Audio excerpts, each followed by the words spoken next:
Good morning, everyone, or good evening, or good whatever happens to be the time wherever you are in the world. My name is Eric Mijakovsky. I'm a partner at Combinator and also the course facilitator for Startup School. I want to welcome you to the first Build Sprint kickoff session. We don't exactly know what it's going to be like, but we're here and it's going to be fun.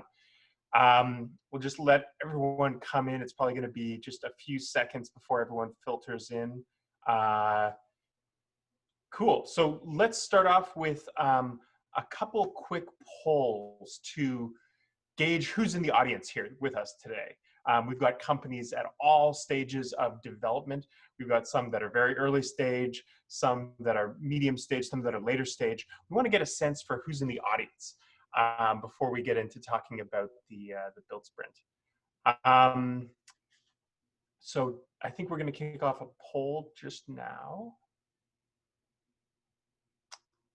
asking, Joan, what's the first poll that we're going to be doing?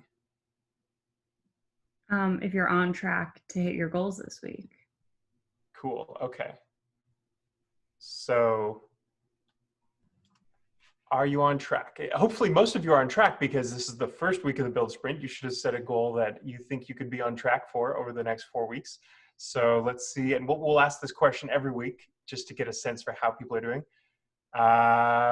Numbers are still coming in and pretty high percentage of you on track. That's a really good sign. 94% are on track. I'm always confused as to how Zoom cannot share the actual correct percentages. 94 and 7%. Okay, cool. Next up, we're going to be asking the stage of the company to get who's in the room here. So there's 3 different stages in Startup School that we've kind of defined. First stage is companies who are still trying to figure out what their idea is, what their product is. The second stage being people who are working on a prototype. Maybe they have initial customers. And the third stage being a growth company, someone that has revenue already and is working to grow revenue and to really grow their company. This is interesting because we asked the same question at the beginning of our Startup School kickoff calls. And it looks like the percentages are quite a bit different for the Build Sprint. We're coming up on 85% of you have answered. Okay, 62% are in stage 2. So that's flipped from normally we have a lot more companies in stage 1. So that's great. So either a lot of you have figured out the ideas that you're working on, or maybe more of you are in the Build Sprint that are a little bit later, a little bit further on with your company. Cool. I'm going to do so roughly today. We're going to I'm going to go through and talk a little bit about goal setting during the Build Sprint and what you should be prioritizing, especially during these 4 weeks. Then we're going to actually have several mock office hours with companies that are in the Build Sprint, companies like you. And I'm just going to ask them questions about their company, and we're going to talk through how they've set goals for the next 4 weeks. The reason why is I find that it's much more effective to use examples and to talk through real problems that companies are having rather than kind of the abstract mode the whole time. So let me press the button and get into screen share mode.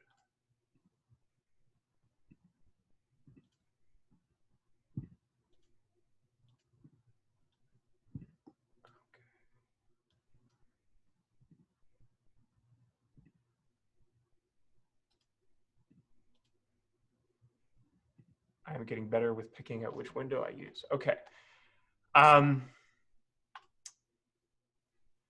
So the question that I've gotten from a lot of you during the kickoffs and over email and on the forums is, what is a launch? When Startup School talks about a launch, what do we actually mean? And then the quick follow-up question to that is, when should I launch? When should I launch my company? So there's many different definitions of what a launch is. For us, a launch is the moment at which you begin talking about your product publicly. Some people think of launch only as this kind of formal event where you go to the press, or you go to a blogger, or you launch on Product Hunt. But in reality, there are many different ways that you can launch your product or your service without kind of that process.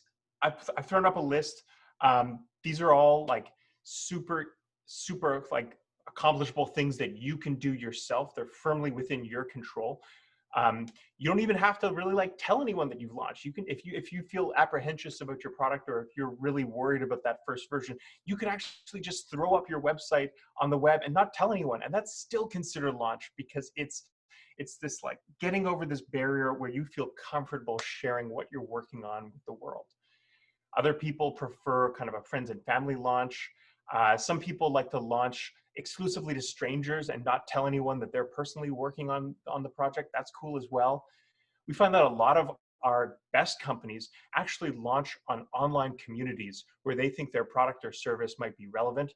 A lot of you are considering launches on Reddit, on Twitter, on Instagram. These are all great because they're opportunities to find more people who might be interested in using or buying your product.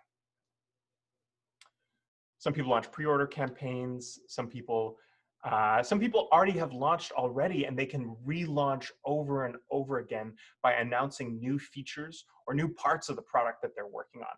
These are all great things that you can do to kind of launch your company formally or to the world. Now, I'll make an argument as to why you should launch now and not put this off for some future version of your company. I think you should launch now because you need to figure out which customers or which people might be excited or interested in using your product. And a launch is a great opportunity to find more people to talk to and more people to sell your product to. It's also great to see whether people are excited to actually use what you've been building. It's highly likely that you've been kind of off, maybe at the top of a mountain, working on your project or working on your product, and you haven't had as much time to really show it to people. A launch is a great opportunity to kind of get out there and put your product into people's hands and see if they actually want to use it. See if you can, support the argument that you've been making that this is something that people want. A launch is also a great opportunity to test your marketing positioning. As you begin to sell your product, as you begin to get more people using your product, you will need to figure out what are the words that you use to sell, to position, to share your product, and you won't get it right the first time. Marketing is a very difficult part of building a company. And it's an iterative cycle as well. You may test your marketing just as much as you test your product. And a launch is a great opportunity to test that value proposition. And finally, like, this is probably the biggest reason why I would encourage you to launch as soon as physically possible. It's because you don't know what's going to happen. There are so many random things that can happen in this world.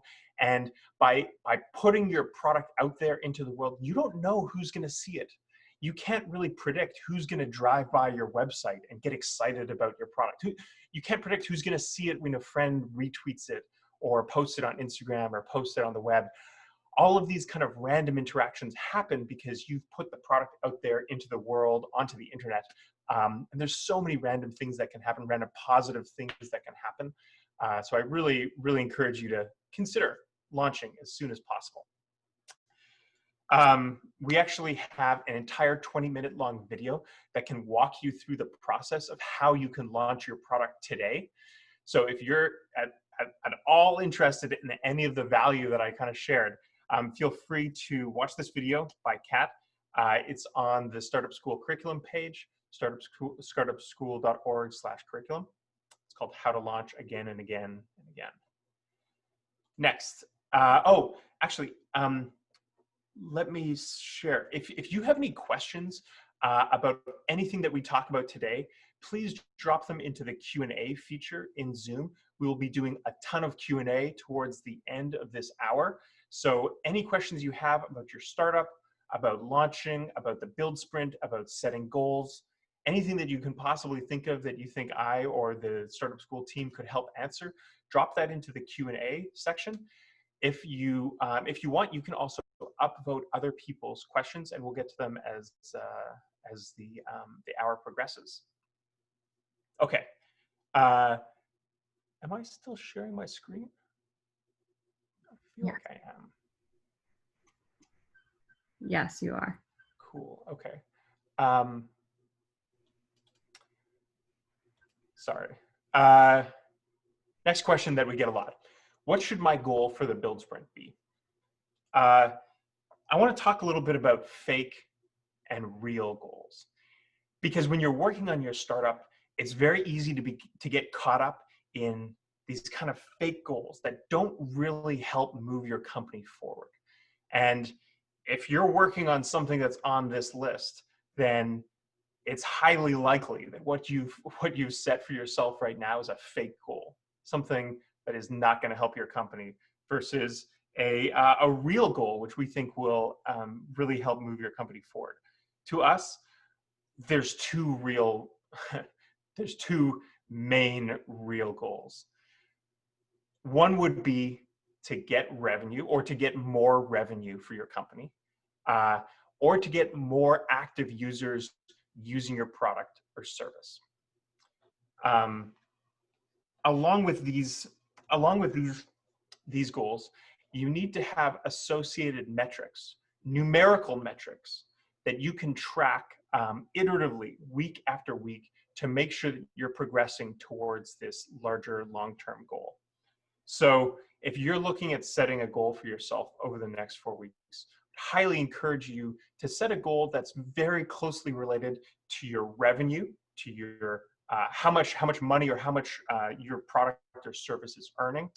Or if you think that your company is maybe more in the space where you need to build a user base, or you need to get a lot of people using your product before you might be able to charge them, or you might be able to earn money in some other respect, try to focus on active users. This is a difference from just total users signed up or total people registered for your product. An active user is usually something like a daily active user, or a weekly active user, or a monthly active user, depending on kind of the structure of your company. I would highly encourage you to pick goals that are numeric and that are related to these two kind of domains of your company. You can use these goals to figure out what you should work on during the weeks leading up to the end of this build sprint. Usually, as you're working towards either getting more revenue or getting more active users on your product, there's two main things that you can work on. Talk to users to figure out, do they have the problem? Are they excited about your product, your solution? And do they want to buy it? And build the product, make it happen, get it out there. Build something that those early users that you're talking to could actually use. Again, as you're working in your company, there are probably many other things that you possibly could work on. Really, really encourage you to try to keep your focus on these two. You can get into the habit of kind of setting up a weekly planning process where every Sunday you get together with the other people on your team and you put together a plan for what you're going to be working on this week that directly links to the goals that you set over the 4 weeks of this build sprint. You can prioritize tasks based on the ones that will have the highest impact on your numerical goal that you set out, and ideally are the easiest ones to do. Don't start with the hardest stuff first. Start with the things that you think will have the highest impact and are the actual easiest to accomplish. Cool. There is an entire video that Adora, one of the other partners at Combinator, made that talks about how to pick goals, how to pick metrics, and how to prioritize towards hitting those goals. That's also a 20-minute long video. Highly recommend checking that out. It's on the curriculum as well. Cool. So that's it for my little speech at the beginning. Let's jump into office hours with several companies that are going through the build sprint. First up, let's ask Rahul with Assist. Do you want to join in? Hey. Hi. I'm how's Rahul. it going? Yeah. Can you hear me okay? Everything coming through? Yeah, it's good. You're coming in a bit quiet. You might want to speak a bit closer to the microphone. Oh, sure. Can you hear me now? Yeah, it's much better. Cool. Yeah. So Rahul, welcome to Startup School. Tell us what's the name of your company and kind of give us the one-line explanation of what you're working on. Sure. So I'm building Assist, which is a social media app for colleges. So you can just see posts and people from your college on the entire platform. Sorry, I missed that word. It's a social media app for what? Social media app for your college. So you For can your see college people or and university. only Awesome. from your college. Are you in university yourself? Yeah, I am in an Indian university, BITS Pilani. Awesome. How can you tell me, like, how did you get the idea to work on this? So we just started to feel that on Instagram and Facebook, there's just too many people, our school friends, our old relatives, our internship friends, and none of them really matter when we're sharing really personal updates. So all that we really have is either WhatsApp groups, but there's no social media as such where you could share with your friends. And so we thought if we could have a social media for just our friends on college, and people liked the idea, we started to do some launches for a while. The platform wasn't good and we were trying out different things. But over time, I think recently, about 3 months ago, we started to get a very organic growth and organic retention on the app. And I think it's probably because of the lockdown that we have in India and all the colleges going online. And we really need a way to catch up with our friends again. So tell me, So what stage is your company at? So we are still just launching in our college, and in the past 1 month. So I guess, like, have you already published your app on the App Store? Yeah. We're live on the App Store since since 1.5 years. Okay. Oh, Doing 1.5 years. Okay, so you've yeah, been working on this for a little while. yeah, doing silent launches with a very small group of users. And so every time we do a launch, let's stay for a while for a month, and we see whether it did well or not. Otherwise, we just go back to the drawing board. And And how many daily active users, or is your app? Do you think it's designed to be used every day, or on a? Oh yeah, Okay. yeah. And how many daily active users do you have now? So in the previous launch, we just gave it to 15 members about a No, month no, I ago. mean, like, today. How many used it in the last 400, 24 hours? 400 daily active 400. users there. Yeah. Okay, cool. And is that normal? Like, do you have 400 kind of every day usually? So from 15 to 400, it just grew by itself organically in the past 1 month. In the past month. Okay. So now let's get into the build sprint. What did you and your team, or how many people do you have on your team? How many We co-founders? have 3 members. One member builds the app, and there's another one who's looking for the server expansion. So, okay. And what goal did you set for your build sprint?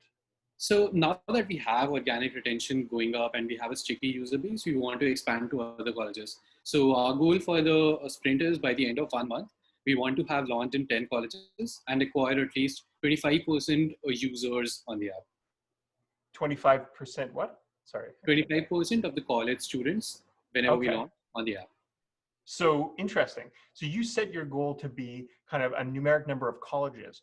Why did you pick that goal and not a total number of active users? Because I think, okay, so it's kind of a trap question because I know where this is going. So this is a pretty common mistake that we get for people who have an app or a service that can expand geographically. They think that the way to get more users is to expand geographically rather than to focus narrowly on their first kind of geographic area. right. Let me ask you this. How many students are at the first college or the first university that your app is live at? So 400 active out of 4,000 who are in the college. 3,000. Okay, so there's 3,000 people at the college. Oh, 4,000 people in the college. 4,000. And why didn't you set your goal to grow to 25% of that first college? I think we should be able to do that by this week itself. Oh, wow. Okay, so you're growing quite fast in that college. Yeah, okay. We should be able to do that this week itself.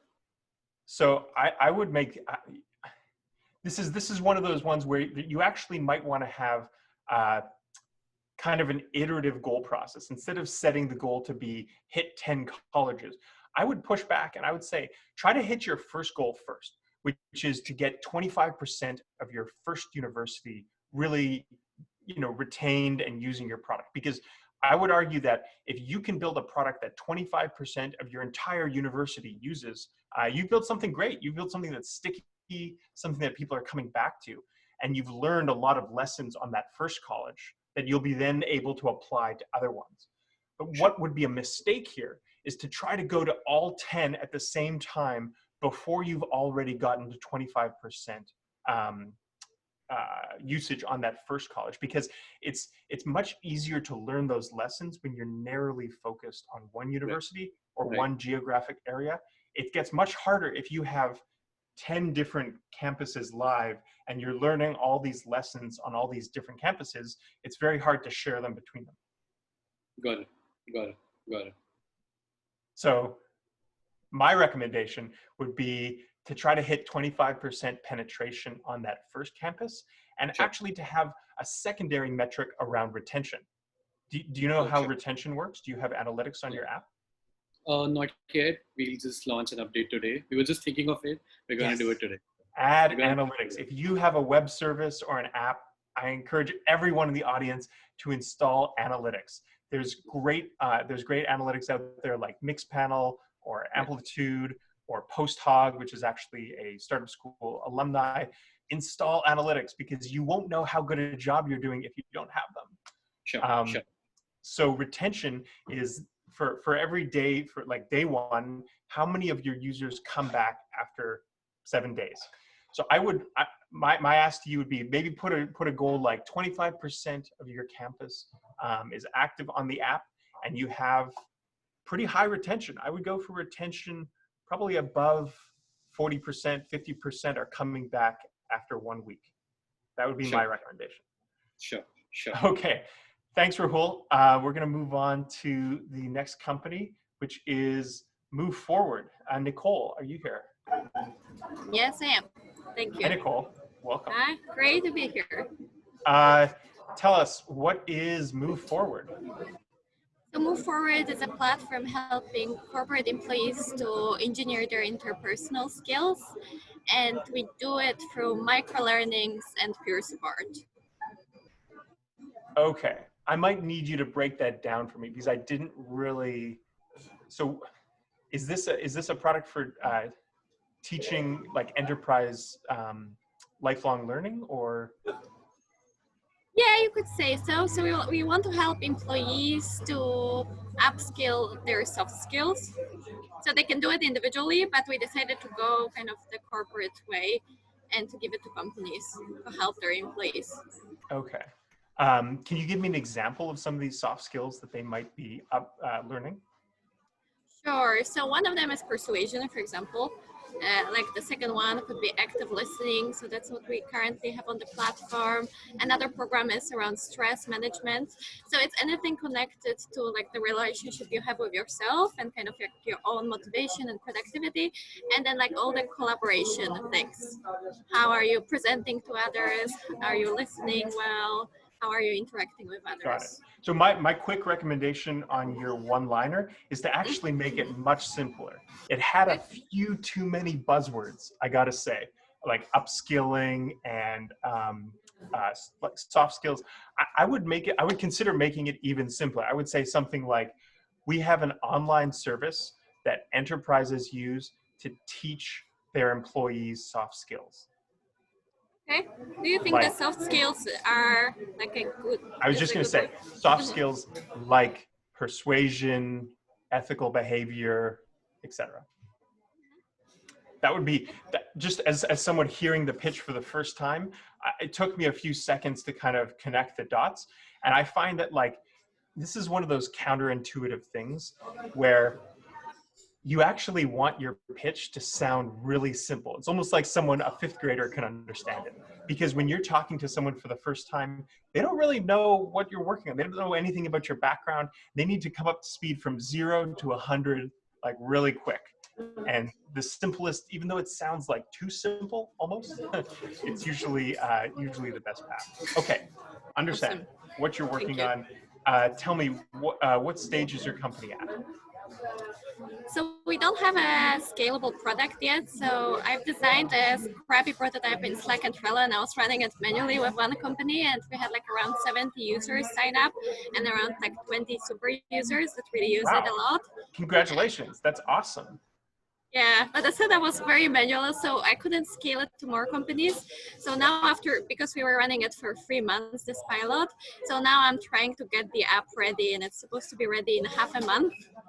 Okay, well, let me ask you about your first prototype, because we have tons of founders that are building their first prototype by just hacking it together with, spreadsheets and Slack and, Zapier and that kind of thing. Were you charging money for your first pilot? Unfortunately not. So this was a friend company. So that's why now I really want to, my focus is to actually get paid clients, because I got a lot of companies interested in the free pilot, right? But it's not the... So let me push back. Why didn't you charge your friend's company? Are they still using the product now? Yes, they are. Okay. Why didn't you charge them? Yeah, I could definitely do it. So probably that's a... I think you should. If they're getting value out of it, if your friend thinks that this is actually helping, you said you have 20 super users that are on the product. Yeah. If they love it, here's the thing. Some founders love to think that their next product is the one that they're going to charge for. Because the next one's going to be much better than the first one. Oh, the next version is going to be so much better. But in reality, your first version, even though you think it's a little bit rough or a little bit hacky or something like that, your users probably don't even know that it's hacked together. They probably think that this is awesome, that this is super helpful. I would push back. I would say charge for that. And you said that there's other people that are excited or interested in using it. Why are you waiting for your new product to get them to use it? Why not get them to use the current product? So we've got a few complaints from those super users that the setup was difficult to manage, and also I guess it was maybe a little bit lazy from our team, because that was manual work. But they're still using it. It may have been hard to set up, but once it gets set up, they're using it. Yeah, that's true. Okay, let's talk about your goals. What goal did you set for the YC Build Sprint? So I set a goal of having 5 paid pilots with 5 companies, actually for the new tool that we will have in half a month. Okay. So I would like to kind of get the contracts before we have it ready. That sounds like a great goal. Are you in talks with any of those companies to start? So I've talked with some companies for the free pilot, so it was around 2 weeks ago. So now I want to switch the gears, because I didn't see a lot of commitment from their side. So right now I will just start the conversations just this week. Okay. And how much are you going to charge for your product? So I was thinking about $20 per user monthly, but I still have to explore the kind of the pricing. The learning and development kind of departments in companies, they have a lot of money, so the budget is usually not a problem, but still we are coming new, and probably I want to start lower. Is to figure out how much your current user would pay for it, and even to get them to sign a contract. It's much easier. You feel more confident if you go into that next customer and you already have one customer behind you. Even if it's your friend's company, that doesn't matter. It's still a paying customer is a paying customer. Okay, that's a great idea. Any questions that I can help with or help work on? So actually, you said that I should ask my friend to how much he would pay. Do you think this is a good idea to ask kind of openly like that, or? I wouldn't ask them how much to pay. I would ask them to pay. So it's different. Hypothetically, people may come up with all kinds of answers I think I would pay $30 per month for that service. But the difference is how much would they actually pay? And that's the more important question. Okay, that's a great tip. Can I have one more question? Of course. So I wanted to ask you how to approach the pitch to companies if the product is not ready yet. Do you have any tips for that? How I should frame it? If there are some bigger companies that already would like to have. Yeah. They should not even know. They will never know that your product is not ready. Because first of all, it's going to be done in 2 weeks, and like talking to them will take longer than 2 weeks. Like it sometimes takes a week just to get a meeting on the calendar. So you'll probably be done your product by the time you get to the second meeting with each company. So they don't even need to know. And then on top of it, you already have a first version of your product. It's live. You told me. So I wouldn't downsell yourself. I wouldn't sell yourself short. Okay, fantastic. Thank you very much for the advice. Nicole, great to meet you. Good luck over the Thank next you. 4 weeks. Thank Next up is Shreyas with a company called Colo. Hey, how's it going? Hey, welcome. Good to meet Thanks. You too. Let's hear about Colo. What is Colo? Sure. Colo retrieves, stores, and refreshes oAuth user access tokens for third-party APIs. Okay, that's a mouthful, and I need to deconstruct it. I heard the words oAuth tokens. I know what those are.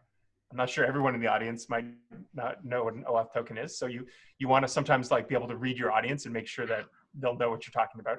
Can you what do people do with your service? That's what your service does, but what's the benefit? What's the value that it brings? It enables you to make requests to third-party APIs to get sort of sensitive user data. And oAuth is essentially a standard that lets your end users authorize you to make those requests. So is this like if I'm building a Gmail extension or a calendar extension, and I want to get their Gmail login credentials, and then maybe add a calendar appointment to their calendar, I can use oAuth through that, but you're saying I don't want to have to keep those keys in my database? You don't, yeah, exactly. You don't want to keep those keys in your database, and also you probably don't want to write all of the logic that is responsible for even getting the access token, because you have to deal with like callback handlers and all this messy stuff when you're actually doing the development. Okay. oAuth was designed to be much easier than the alternative. So I guess this is like an oAuth, another layer on top of oAuth. Yeah, oAuth I think is still not good enough in terms of developer experience. Okay, so I'll ask more questions. So what stage is your business at right now? Just hit stage 2 on Sunday. I just launched a prototype. Nice, congratulations. What was your launch? It was a very soft launch.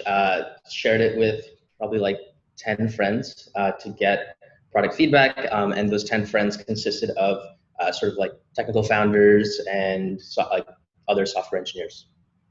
I'm going to share the screen and kind of just look at the launch. So this is cool. Build oAuth integrations at Lightspeed securely. This is it, right? Yeah, that's it. You got some code samples. So this is a great example of like an MVP launch. It's like, what is it?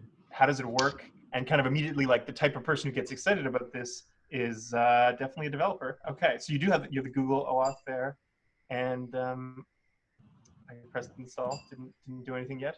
Oh, there we go. There we go. I am not going to oAuth with you right this second, but maybe I will. Okay.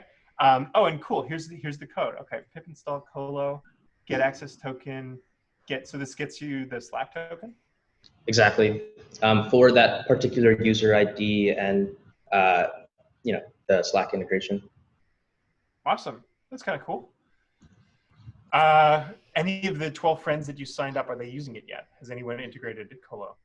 No, I didn't deliberately ask them to, and I probably should have, to use it. I mostly asked them to watch that video that is there and ask them, hey, do you understand what's going on? Because like what happened in the beginning, I can see why it can be even confusing to actually clearly convey what problem Colo solves. So I wanted to validate that first before asking them to actually use the product. Great. And did you get some feedback from them on how to position it?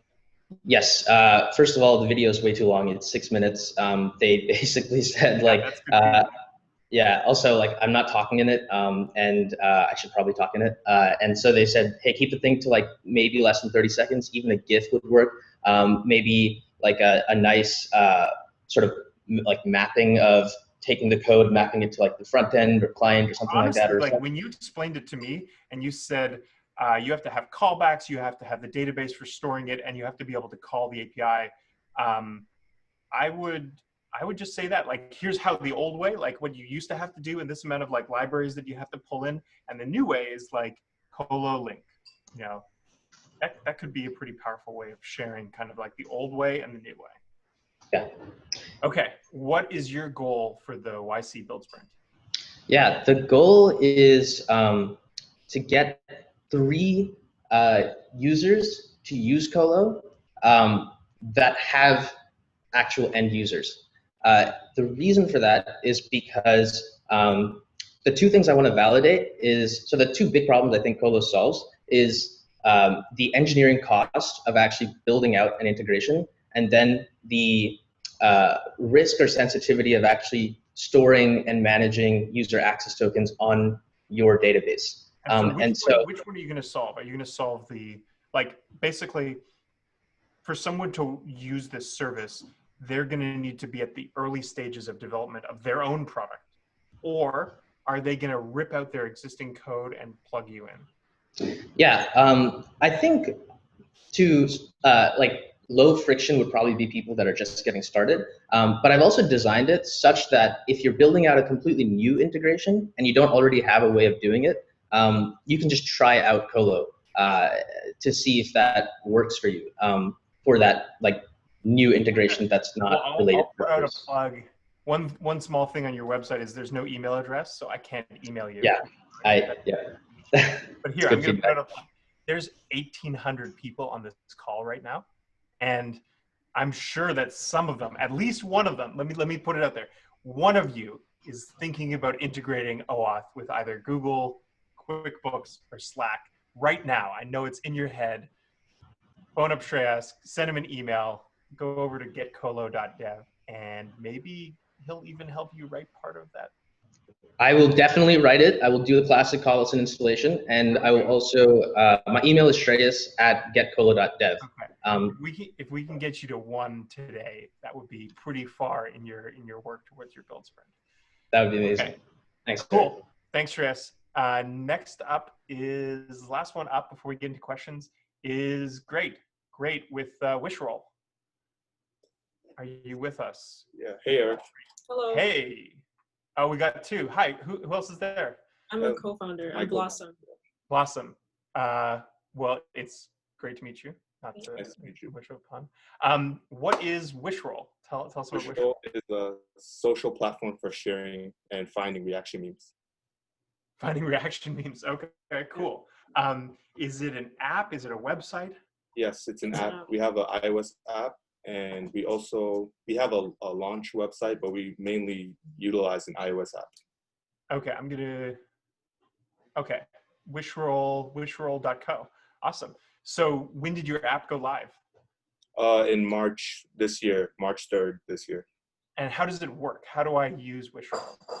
So you sign up, make an account, and basically, if you have any reaction memes that you'd like to share with the world, you upload. And if you want to use or find any reaction memes, we have a search engine where you can search phrases, characters, famous people, emotions, and those images or videos or GIFs will pop up. And then you can share them to your device or share them to other social media sites. And so I got to ask, how does this compare to Giphy? So Giphy only has GIFs, and we have pictures, videos, and GIFs. And we also specialize in reactions. Giphy has GIFs for every area of life, but we just focus on reactions. Okay. Yeah. I'm excited. So how many active users do you have in your product now? Well, we had Mixpanel, but the cost of Mixpanel became a little too much. So we were using Apple's analytics, and it's only opt-in only, but we have a little over 8,200 plus daily active users. That's awesome.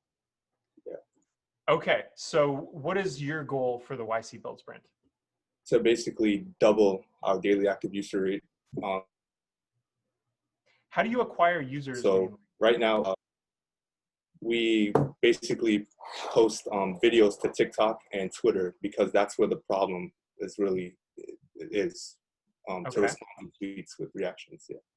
Oh, so you'll respond to other people's tweets or their TikToks, and then it will say posted with WishRoll or something. No, No. we don't have a watermark. We basically shoot videos that let people know about our app on TikTok, Okay. and those went viral. And we also, pay Twitter people on Twitter who have a large following to retweet our ad, basically. Okay. How many people do you have on your team? Is it just the two of you? Yeah, just the two of us. Awesome. Okay. What can I help with? What are the problems or things that you're working on right now that I might be able to dig in on? So basically, we're wondering, because we're at a stage where we're growing, we want to know, is it the right time to look for like funding, and how do we go about that, and yeah, things like that. Yeah, good question. So what usually drives that question, or the answer to that question, is either you have a need for money, like you're spending a lot of money and the servers are melting down and you need to put money in order to keep things growing, or things are exploding so quickly and you have so much growth that becomes really exciting or interesting to investors. I would argue that the easiest way to raise money is when you don't actually need the money. So if your company can continue to exist without money and you have this kind of viral growth, those are the two things that combined together make your company very attractive to investors. It's kind of like when you're dating and like you think you're too cool for all the people that you want to date. That actually makes them like want you more. And so it's oddly similar with investors. So my recommendation here would be to focus on growth, to spend as much of your energy and your time, like 24/7, focused on how you can get more and more people on your app, and more importantly, retained. So I kind of like with Rahul, I would set a goal of growth, but also with retention as a secondary goal. So you can track this in Mixpanel or Amplitude or Segment or any of the apps, many of the analytics apps that you're using. So you can track both the active usage and then how many of those users come back. Usually after 7 days or after 2 weeks, you can track that. And I would set up both of those as numerical metrics. It sounds like you already have the growth goal to double, which is awesome, in the next 4 weeks. I would just set up a secondary goal to say we're going to double, and we're going to make sure that our retention is, what is your retention right now? 8,200 plus. Oh, no, sorry, I meant, so the retention being, for people that use it today, what is the likelihood that they come back in 7 days? Oh, okay, 12%. 12%. Okay, that's pretty good for an app like this. That's not bad. But so I would just, like, as you grow, I would make sure that you track your retention, and you could even set, like, maybe during the sprint, maybe 1 week of the sprint, you set a goal to boost your retention, to say, maybe could we try to get our retention up to 20% or 25% this week? Okay. Yeah. Cool. Great. Blossom, really good to meet you. Thanks very much for coming on. I'm going to answer more of the questions that we got voted up in the Q&A. All right, thank So you. okay, first question by Ruslan is, how many projects are participating in the sprint? Kyle, do you want to answer that one? Yeah. Hey, everyone. My name is Kyle. I work on Startup School with Eric.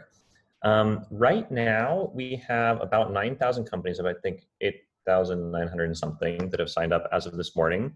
The one caveat I want to give is, if the reason you're asking that is to try and calculate your chance of getting the grant, one of the $10,000 grants we're giving out, remember that many of those companies who sign up for the sprint either will not complete the sprint or will choose not to apply to YC. So I actually expect that for those who go all the way through, the probability will be much higher than you would assume just from that raw number. But yeah, about 900. Okay. Next question is, whoops, I just screwed up. I lost the third most voted question. Okay. Here's one from Jake. How do you launch on a community without coming across as solicitation? So this question is kind of related to, if you want to launch on, say, a subreddit or on Twitter, how do you make it look like You're not just like advertising your stuff, which is a really important thing to do. The best way to do this is to be completely like part of that community. So think about it this way: like if you are a TikToker and you're making an app for other TikTokers, then it makes sense for you to for you to be part of the conversation.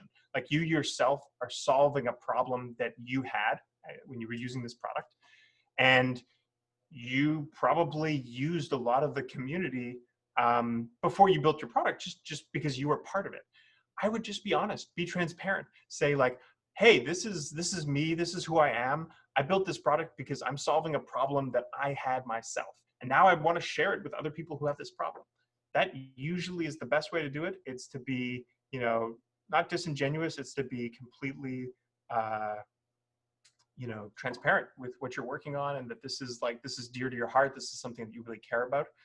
That really goes pretty far for people. I hope I didn't. Okay, here's the next most upvoted question. How do you think about the risk of having our idea stolen by launching too early, when we are not ready to quickly build out the full product? This is something that I think first-time founders are always afraid of, people copying their idea when they publish it. The truth is that at YC, we've worked with 2,500 companies. We have not seen one company die because they launched too early and someone copied their product. It just doesn't happen. And the reason why it doesn't happen is people are normally, people want to work. I mentioned this on the Monday kickoff. People have this thing called not invented here syndrome, where they think that the idea in their head is the best idea possible of all the ideas, and every other idea, even if it's a variation of the idea, is worse. You may also be afflicted by this. So the outcome of this is that other people will see your announcement and they'll say, oh, that person, they're doing it the wrong way. I'm doing it the right way. They probably won't even copy you. That is just the truth. Like it rarely happens. There's much more to be gained, like I mentioned before, by launching your product publicly. Rarely happens that anyone will steal or take your early stage idea. Take my example. Like I launched my product on Kickstarter in 2012, and we weren't nearly ready to make it. We exploded bigger than we could have ever hoped, and there wasn't another copycat Samsung until a year and a half later.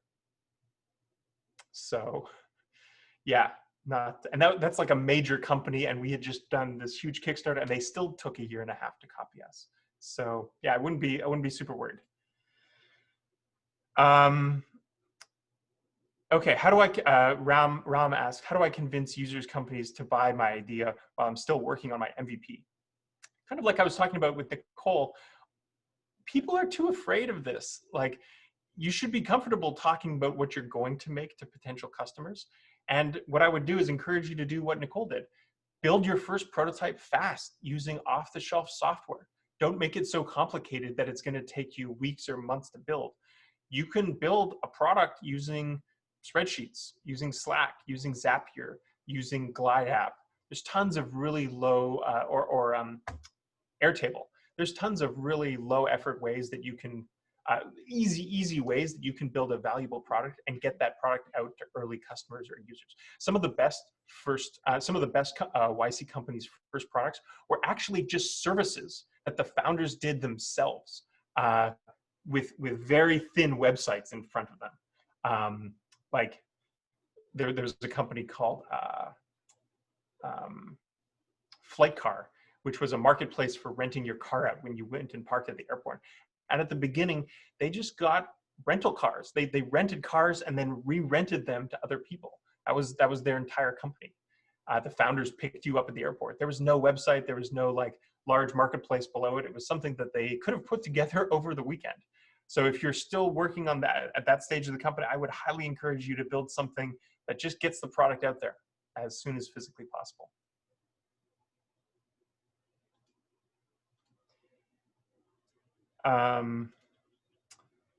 Daniel asks, how do I launch on Reddit without getting banned or removed?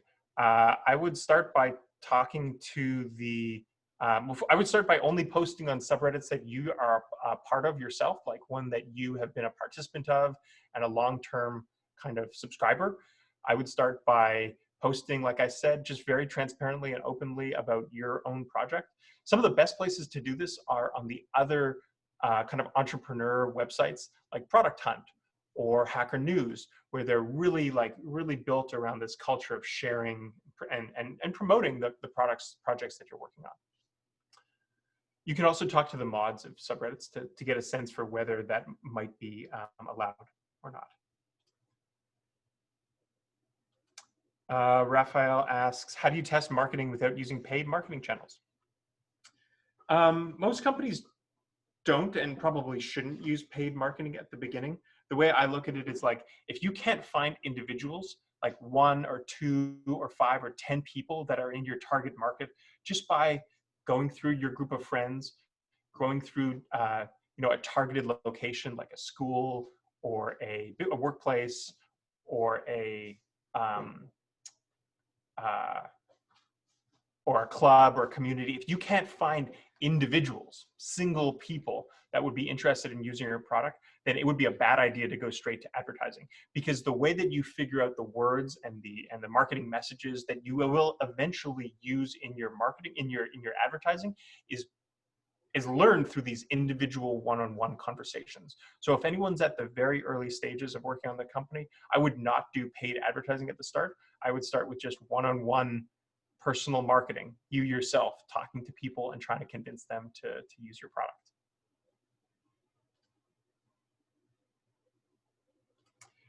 Can I launch a B2B SaaS MVP if all features are not yet addressed?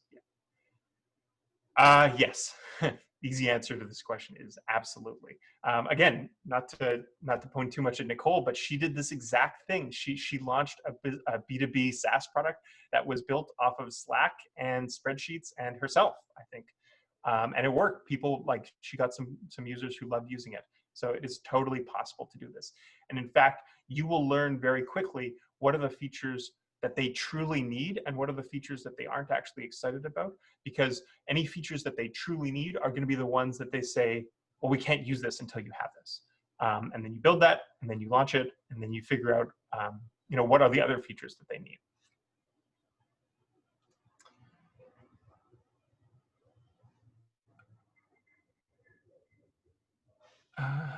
Okay, next one from Artem. How do I find a co-founder? Currently, I'm a solo co-founder, spending a lot of time experiencing a lot of anxiety. This is a tough proposition. Finding someone to work on your product or your service with you is one of the most important things that you can do as a solo co-founder. But it's very tough, and it is incredibly draining because it feels like it's not directly helping your startup improve. So my recommendation is to try to find a friend. I think that the best and usually the easiest way to find a co-founder is to go through the network of people that you know, maybe people that you went to school with, people that you worked at a previous company with, people that you worked on a side project with, people you played sports with. Those are the people that trust you, that know you, that want to support you. And what I would say here is, like, don't be too caught up in the experience or the technical skills that the other person has. I would mainly focus on whether you think that they would be a good person to work with and they could grow into the position and complement your skill set. So that's the best kind of first way to look for a co-founder. We have kind of struggled with this as well because it's one of those conundrums where it is better to start a company with a co-founder, but there's no recipe, there's no silver bullet that we can do to help you find one. So I apologize, we don't have a silver bullet answer for you, but yeah, that is a tough one.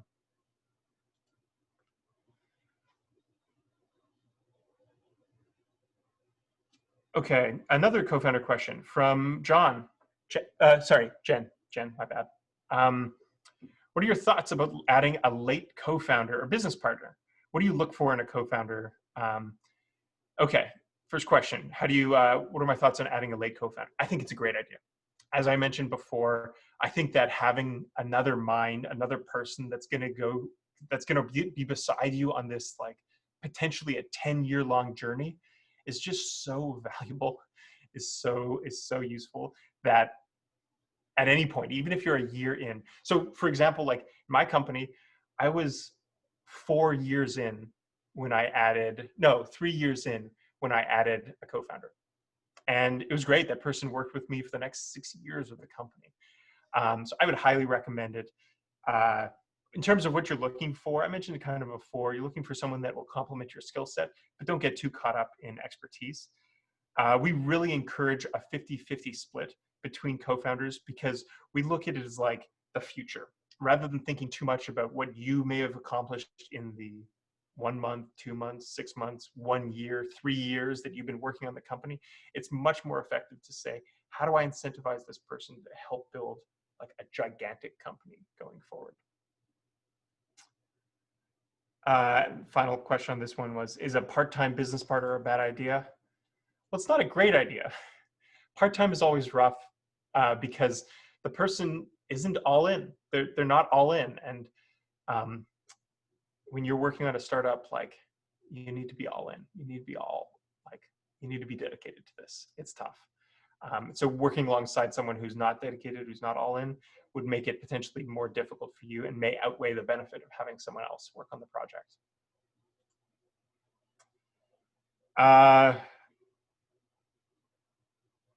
Next question is, how do we do a B2B product launch? Easy, same way that we just talked about it. Like look at Colo. Colo's a B2B kind of dev tools company, and he just put the website up. That's totally cool. That's a great way to launch. Another way to do a B2B launch is to go to specific customers and share what you're working on. They may Google you, they may look your website up. So it is useful to have a website that's live so that it adds a little bit more legitimacy to your product or service.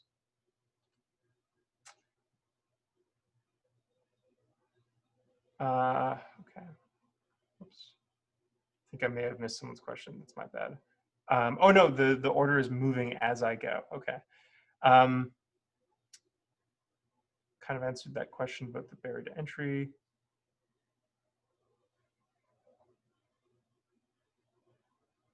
Two or three more questions before the hour's up. Just gonna pick some good ones here.